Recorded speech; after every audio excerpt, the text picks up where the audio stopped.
First of all, we must talk about the incidents in Dublin last night in the international match between the Republic of Ireland and England. I don't think you need to be a football fan to be absolutely horrified at what happened. The headlines today sum it up. The Daily Mail, for instance, back in the gutter again.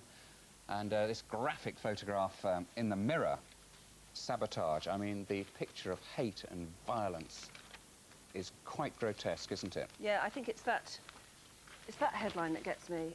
Because again, it's true, isn't it? We all feel, even if we've nothing to do with football, we feel ashamed to be English. And a photograph that actually sums it all up for me is this one on the back page of the Express, which has also seen a lot on television last night. Bewildered and betrayed, summing up that little chap there, a beautiful little boy who cannot understand what he is seeing in front of him. And that could be your son, my son, anyone's son, couldn't it, going to a football match, possibly for the first time. Well, look, we're going to speak now to the National Chairman of the Football Supporters Association, Tim Crabb, who's in our studio in Manchester. Good morning, Tim. Good morning. Well, you must be absolutely horrified, aren't you? It's appalling. We'd hoped that we'd moved away from this sort of thing. The last few years has seen a big improvement in terms of the way that supporters have behaved, and it's been plaudits all round across Europe, and even people in Italy sort of looking to England for a lead. And suddenly we see what happened last night, and the whole thing's been set back 5 years. Yeah, it's as though all this violence has had a lid on it for a while, and it's suddenly burst open again. I think that's right. I think we've got to recognise that really the problem probably never went away completely, and that there was a certain sort of sense of moral restraint after what went on in Haysel and what went on at Hillsborough. Tim, why are there such yobs amongst British football fans? Well, I don't think you can exclusively latch it to football. Obviously, there are yobs in society, and football is, in some senses, a microcosm of society. You've got people that will attach themselves to a game that, if you like, for whatever reason, they want to go out and make the headlines for whatever reasons, and they latch themselves onto football in the same way as they might latch themselves onto any other activity. It just seems that football seems to attract these people. And just quickly, Tim, what are the implications, do you think, for the European Championships next year in this country? I think that the European Championship should certainly go ahead in this country. Where else would you have it? There are problems throughout Europe. It's not just an English problem.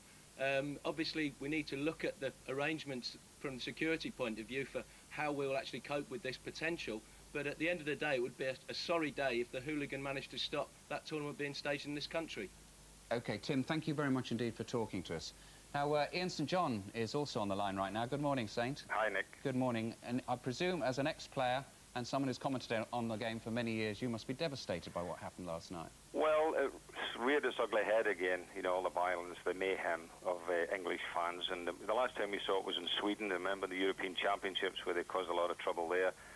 And the reason, really, that England, other clubs are looking at England and saying England have solved the problem. At club level, things have obviously quietened down in the new stadium and whatever, and the policing has certainly, calmed things down here. But England abroad, I mean, the great thing was that England didn't go to the World Cup. Otherwise, there would have been trouble in America, which was a carnival occasion, which was wonderful. Under Terry Venables, England's only been playing at home. This was the first away game, so it was the first chance for the nutters to react, and of course they took that chance. And how they're getting the tickets, Nick, I don't know, because the England Travel Club are supposed to handle the tickets, and you've got to be a member. But obviously the National Front, if it is them, they have infiltrated, I would think, the England Travel Club, because they are getting tickets.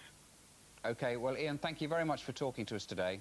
And let's hope this is a one-off and it can be sorted out, and that the European Championships do ultimately stay in this country, because it would be devastating, as Tim was saying just now, if the Yobs were able to win the day. Yeah, we want to hear what you've got to say about it. 021 415 5000. Now, if that...